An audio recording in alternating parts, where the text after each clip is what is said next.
Bom dia, pessoal. Desejo que a semana de vocês seja abençoada depois de um feriado. Isso ajuda até a tranquilizar um pouco o coração, tirar atrasos de leituras, monografias e tudo mais. Alguns, tirando atraso, ainda estão muito atrasados, então roguem pela alma destes. Nós temos seguido uma série aí na carta de Judas, no confronto que ele faz aos falsos mestres, na exposição que ele faz àqueles irmãos daquela comunidade cristã para que rejeitem a influência desses falsos mestres e então se apeguem à fé que foi uma vez por todas entregue aos santos, chamada de fé santíssima. Na semana passada eu comecei a expor o verso 5 até o verso 10 e o 16, quando Judas explicita qual é o caráter, qual é a conduta e a premeditada condenação daqueles indivíduos. Nós olhamos para 3 versos, mais especificamente, o 5, o 8 e o 16, em que ele fala que aqueles homens eram incrédulos. Não entendiam sobre o que falavam, e naquilo que entendiam, simplesmente pelo exercício do seu intelecto humano, nada espiritual, eles pervertiam, eles corrompiam absolutamente tudo. Quero ler novamente esses versos, o 5 ao 10 e o 16, para trabalharmos 2 outras características do caráter desses indivíduos. Judas, verso 5. Quero, pois, lembrar-vos, embora já estejais cientes de tudo, uma vez por todas, que o Senhor, tendo libertado um povo, tirando-o da terra do Egito, destruiu depois os que não creram. E a anjos, os que não guardaram o seu estado original, mas abandonaram o seu próprio domicílio, ele tem guardado sob trevas em algemas eternas para o juízo do grande dia. Como Sodoma e Gomorra e as cidades circunvizinhas, que, havendo se entregado à prostituição como aqueles, seguindo após outra carne, são postas para exemplo do fogo eterno, sofrendo punição. Ora, estes, da mesma sorte, quais sonhadores alucinados, não só contaminam a carne, como também rejeitam o governo e difamam autoridades superiores. Contudo, o arcanjo Miguel, quando contendia com o diabo e disputava a respeito do corpo de Moisés, não se atreveu a proferir juízo infamatório contra ele. Pelo contrário, disse: o Senhor te repreenda. Estes, porém, quanto a tudo que não entendem, difamam, e quanto a tudo que compreendem por instinto natural, como brutos sem razão, até nestas coisas se corrompem. 16. Os tais são murmuradores, são descontentes, andando segundo as suas paixões. A sua boca vive propalando grandes arrogâncias. São aduladores dos outros, por motivos interesseiros. Quando Judas retrata a incredulidade, a descrença, a falta de fé daqueles indivíduos, ele os compara com Israel na peregrinação ali do deserto, quando, se opondo ao que Deus havia prometido, prefere não adentrar em Canaã e, por causa disso, são disciplinados. Cada um dos exemplos tem um ponto de comparação ou um ponto de semelhança com aqueles falsos mestres. O segundo exemplo é provavelmente um dos pontos mais complexos na carta, que é quando ele menciona os anjos que abandonaram o seu estado original. Pequeno parênteses, por que eu escolhi Judas para trabalhar com vocês? Primeiro, pelo conteúdo da carta e o propósito dela, mas também pela complexidade dela. Eu percebo que, frequentemente, aqueles que ensinam a palavra de Deus pegam aqueles textos mais tranquilos, normalmente as cartas de Paulo, que não tem muita dificuldade, não tem muita complexidade, exceto um ponto ou outro, e eventualmente nós fugimos de textos mais complexos, de estilos literários mais difíceis, como a própria profecia e eventualmente a narrativa. Então é até meu desejo ao longo desse ano trabalhar documentos mais complicados, gêneros mais complicados, até para demonstrar a oportunidade que nós temos de lidar com esses textos bíblicos, entendendo-os, bem como fazendo as devidas aplicações para aqueles que nos ouvem. Existe pelo menos 2 possibilidades de você entender esse verso número 6, dos anjos que não guardaram o seu estado original, mas abandonaram o seu próprio domicílio. a perspectiva padrão te leva de volta para Gênesis capítulo 6, que fala quando os filhos de Deus coabitaram com as filhas dos homens. E muitos vão entender, até com algum paralelo de 2 Pedro capítulo 2, de que seriam anjos aqueles indivíduos que tiveram relações com mulheres e, portanto, acabaram pervertendo toda uma geração a ponto de Deus se irar e se voltar contra a humanidade, enviando o dilúvio, bem como a salvação por meio de Noé. Isso é possível, é uma possibilidade hermenêutica, certamente. Para você lidar com ela ou defendê-la, você precisaria entender que ali houve uma corporificação dos anjos. Eles já eram anjos maus, já eram anjos caídos que seguiram a rebelião de Satanás, ali de Ezequiel 28, e que então, corporificados ou possuindo seres humanos, o que não é improvável, porque em Sodoma e Gomorra existem 2 anjos que se manifestam corporeamente, com feições humanas, ali juntamente com Abraão e Ló, mais especificamente Ló, e em que, então, esses indivíduos agora possuídos por demônios, tiveram relações sexuais com mulheres. Eu acho pouquíssimo provável isso, por um aspecto muito simples. Isso quer dizer que eram anjos bons, que tendo possuído homens, corpos ali, se tornaram maus pela prática sexual. Me parece que antes de Gênesis, antes da queda de Adão, já havia sido encerrada a queda dos anjos, aqueles que seguiram Satanás. Então não me parece que em Gênesis 6, uma nova leva de anjos bons, anjos moralmente puros diante de Deus, se corrompem e então são condenados. Me parece que isso acontece antes de Gênesis, quando no estado eterno da glória de Deus, Satanás peca contra o Senhor e arrasta com ele uma série de discípulos, uma série de outros anjos. Filhas dos homens ali são, de alguma forma, um contraste com os filhos de Deus, que se você voltar a alguns capítulos, fala que a geração de Sete passou a invocar o nome do Senhor. Conscientemente, sistematicamente, bem como intencionalmente. Entendendo que em Deus, Yahweh, é que eles encontravam a centralidade da sua adoração, da sua subsistência. E eles então ali são chamados de filhos de Deus. Em outras circunstâncias, os anjos são chamados de exércitos de Deus, exércitos do Senhor. Eventualmente, alguns vão entender que filhos de Deus ali, então, referiam-se a anjos. Eu acho isso pouquíssimo provável. Porque eles já estavam num estado de pecado. Eles já estavam num estado de perversão. E me parece que são justamente ali em Gênesis 6, aqueles que invocavam a Deus se contaminando com aqueles que não adoravam exclusivamente ao Senhor, ao ponto disso se generalizar como algo patente, algo característico daquela geração.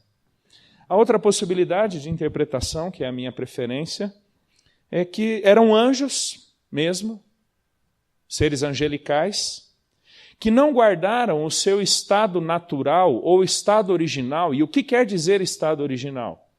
Aquilo que arremete lá para o início de todas as coisas. Porque qualquer variação do estado de perfeição, eles como seres criados, perfeitos, moralmente puros, qualquer variação naquilo já é uma rejeição do seu estado natural ou do seu estado original. Então me parece que Judas está mencionando ou retratando a rebelião inicial dos anjos, seguindo Satanás em oposição a Deus e a toda a glória que deveria ser dada exclusivamente a Deus. E eles abandonam o seu próprio domicílio. A ideia é aquele ambiente em que eles estavam circunscritos na sua atuação, o dentro de onde eles deveriam estar e oficiarem. Eles abandonam isso e por causa dessa rebeldia, eles estão presos pelo próprio Deus. Depois você pode juntar com 1 Pedro, capítulo 3, e estudar um pouquinho, ver como isso pode fazer sentido.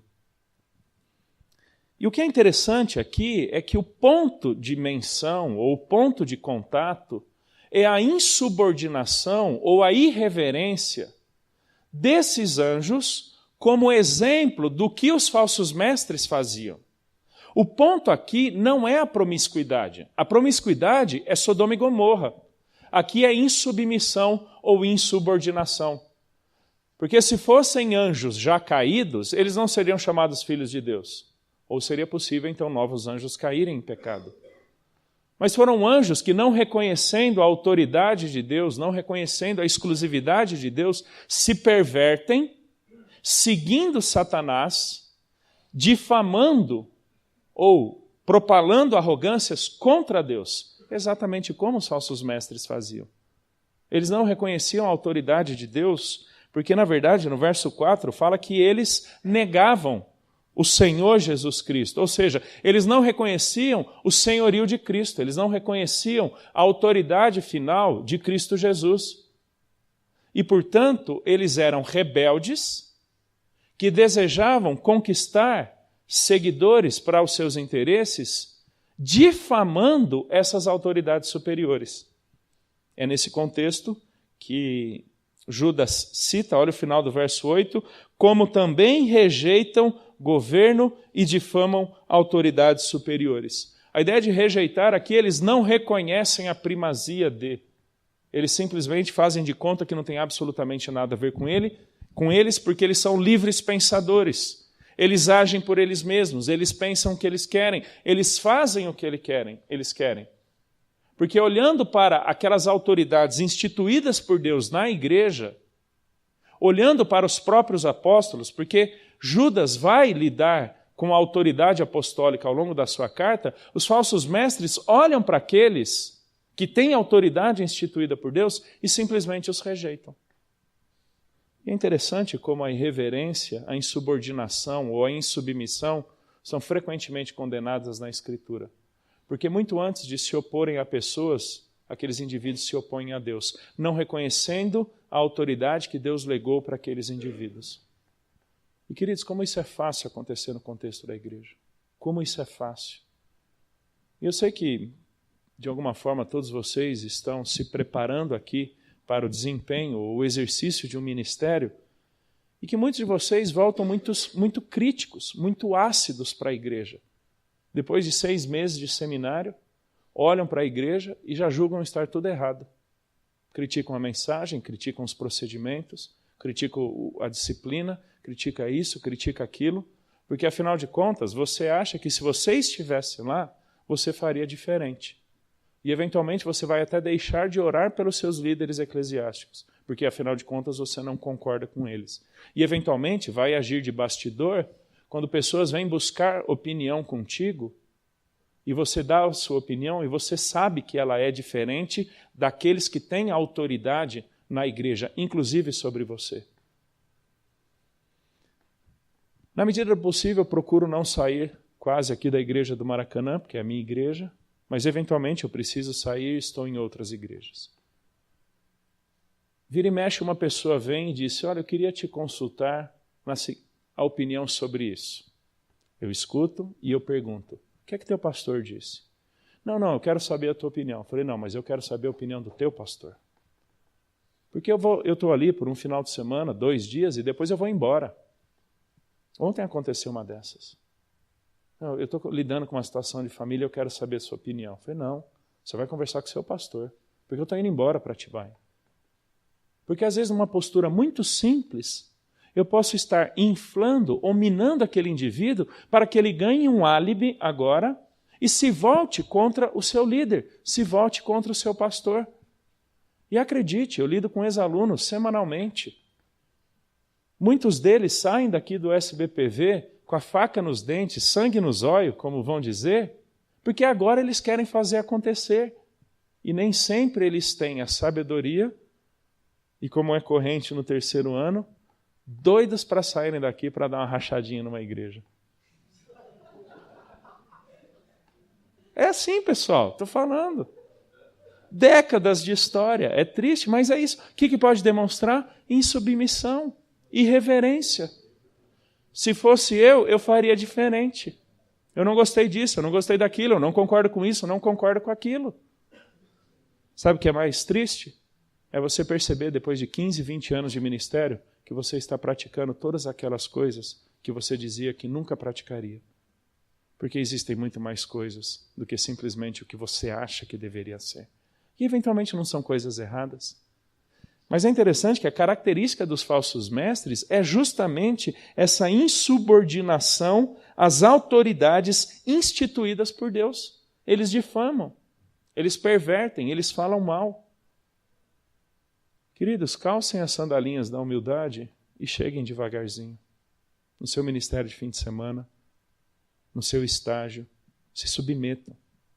Como eu costumo dizer, vai comer feijãozinho ministerial antes de querer pegar a colher e cozinhar o seu próprio feijão. Vai ver porque as coisas são como são e porque elas acontecem do jeito que acontecem.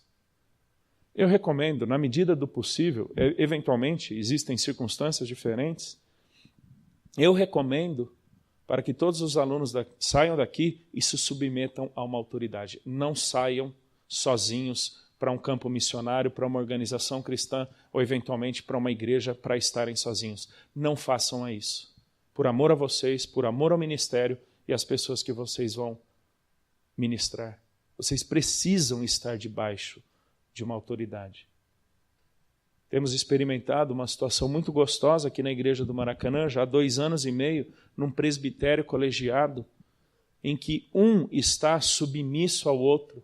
Entendemos, somos em 5 presbíteros, não existe um que está sobre todos os outros, mas nós nos submetemos, porque nós entendemos que nós não somos, eu não sou a palavra final, ainda que eu seja aquele que mais história ministerial e teológica tenha entre os 5. Eu também estou submisso a eles. Eu também devo consultá-los. Eu também devo concordar com eles. Eventualmente vamos discordar. Aí nós temos que trabalhar a questão. Não simplesmente sair falando, fulano de tal pensa assim, mas eu não penso assim.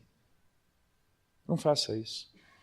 Já trabalhei em igreja em que eu não concordava com um ponto ou outro do pastor, mas não eram pontos pecaminosos, não eram heresias. Eram possibilidades hermenêuticas. Eram possibilidades no aconselhamento bíblico, eram. Mas eu, reconhecendo a autoridade dele, tive que me submeter. E esses pontos, ele que trata, porque em último caso, é ele quem vai responder primariamente diante do Senhor, daquele grupo que ele pastoreia. Eu também estou debaixo dele. Aprenda a crescer em autoridade, porque é característica dos falsos mestres usurparem a autoridade, difamarem a autoridade.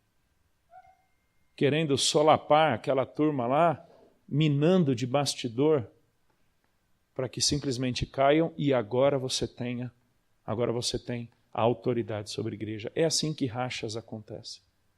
Não é porque alguém não gostou do que você disse, mas é justamente no minar de autoridade. Há um outro verso complicado aí, é o verso 9, quando fala o arcanjo Miguel, quando contendia com o diabo e disputava a respeito do corpo de Moisés, não se atreveu a proferir juízo infamatório contra ele, pelo contrário, disse, o Senhor te repreenda. Judas é uma carta complicada. Tem pelo menos 3 pontos teológicos extremamente difíceis. Os anjos, verso 9, e quando ele cita no verso 14 a profecia de Enoque. Resumo da ópera. Isso é um documento pseudepígrafe do Antigo Testamento chamado Testemunho de Moisés, ou Testamento de Moisés, em que supostamente existia alguma menção nesse documento pseudepígrafe de que Satanás contendeu com o arcanjo Miguel disputando o corpo de Moisés. Pequeno parênteses, por que disputou? Quando você volta para Números 20, Moisés peca em rebeldia ao Senhor pela incredulidade, ele fere a rocha quando deveria falar a ela, e em Deuteronômio, capítulo 34, quando ele é sepultado pelo próprio Senhor, quando ele sobe até o Monte Nebo para conseguir visualizar toda a terra de Canaã, e Deus diz que ele não vai entrar. Nós não temos qualquer menção desta disputa. Supostamente, o testamento de Moisés, porque não existe essa parte no testamento, talvez tenha dito. Para mim isso foi uma revelação específica para Judas. Ele não consultou esse pseudepígrafe. Deus revelou isso para ele, o que certamente aconteceu. O que ele pode ter mencionado, um documento apócrifo ou pseudepígrafe, é o de Enoque no verso 14, mas não aqui no verso 9. Revelação direta. Lembra de 2 Pedro capítulo 1? Quando Deus, carregando ou conduzindo os seus santos profetas, revela a eles a sua palavra, revela a eles a história como foi, bem como será? Eu creio que Judas teve essa revelação específica sem consultar absolutamente nenhum outro documento. E o Senhor te repreenda é uma menção, é uma citação de Zacarias, capítulo 3, quando justamente o anjo do Senhor repreende Satanás, que contendia ali com ou contra um dos servos do Senhor. O ponto é que nem Miguel, o arcanjo, na estrutura hierárquica angelical, o maior dos anjos, um dos maiores, nem ele, abusando da autoridade que tinha, e na estrutura hierárquica, Satanás era um querubim abaixo do arcanjo, nem Miguel, usurpando a autoridade que pertence exclusivamente ao Senhor, disse outra coisa para Satanás que não simplesmente o Senhor te repreenda. Isso aqui, pessoal, é um exemplo extremamente pesado para dizer que aqueles falsos mestres usurpavam uma autoridade que nem Miguel queria puxar para si. E o ponto é, quem vocês acham que vocês são em relação ao arcanjo Miguel? Verso 16, para finalizar esse ponto. Os tais são murmuradores, descontentes, andando segundo as suas paixões. A sua boca vive propalando grandes arrogâncias. Essa é a ideia de irreverência e submissão. É quando por aquilo que falamos, nós demonstramos a arrogância, nós demonstramos a soberba, o orgulho do nosso coração. Não foi exatamente esse o pecado básico de Satanás? A soberba? Quando querendo trazer para si uma glória que era exclusivamente devida a Deus, querendo usurpar a exclusividade da adoração no Senhor, ele peca e é reprovado pelo Senhor. Sua boca propala grandes arrogâncias. Na medida em que nós não nos submetemos àqueles a quem o Senhor tem colocado como autoridade sobre nós, seja na igreja, seja no seminário, seja em tantas outras esferas e circunstâncias, quando nós não nos submetemos, ou quando não queremos nos submeter, acredite, a sua boca será o primeiro indício disso. Que você vai falar, como você vai falar sobre as suas autoridades. Às vezes eu sinto uma falta de pudor muito grande.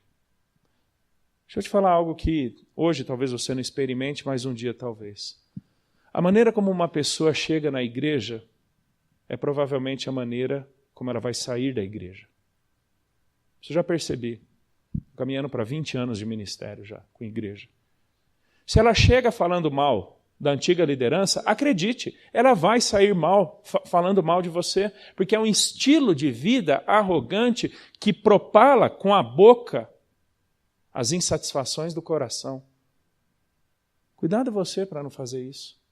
Com toda e qualquer autoridade que esteja sobre você, eventualmente lá no seu quarto, quando você discorda de algum procedimento, seja lá de um professor, de alguém da equipe, de algum princípio do seminário, o falso mestre fazia isso de bastidor. Nós devemos fazer isso às claras. Não entendeu, não concorda, não gosta, vai e procura e trate. Porque o oposto é característica de falso mestre. E eu sei que ninguém aqui quer ser categorizado como um falso mestre.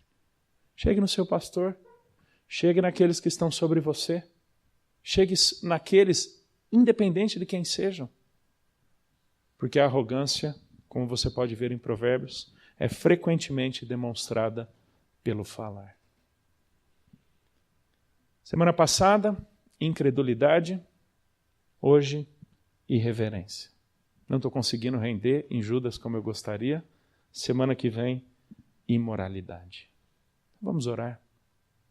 Se você tem algo a procurar, um motivo que te leva a ter que procurar alguém para resolver sem difamar, faça isso. Peça perdão.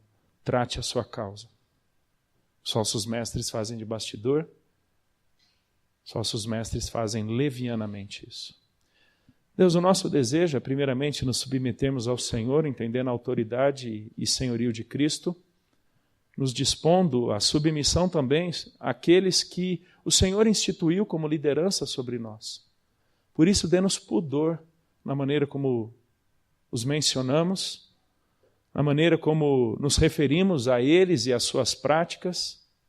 Dê-nos humildade para sabermos discernir aquilo que é pecado, daquilo que não é pecado, daquilo que é bíblico ou daquilo que é preferência pessoal, para que tenhamos vida tranquila com estas autoridades instituídas pelo Senhor. E Deus, proteja cada um aqui, para que, sendo santos no falar, não propalem arrogâncias, mas humildemente se submetam a um processo de formação que transcenderá o SBPV. Peço isso em Cristo Jesus. Amém.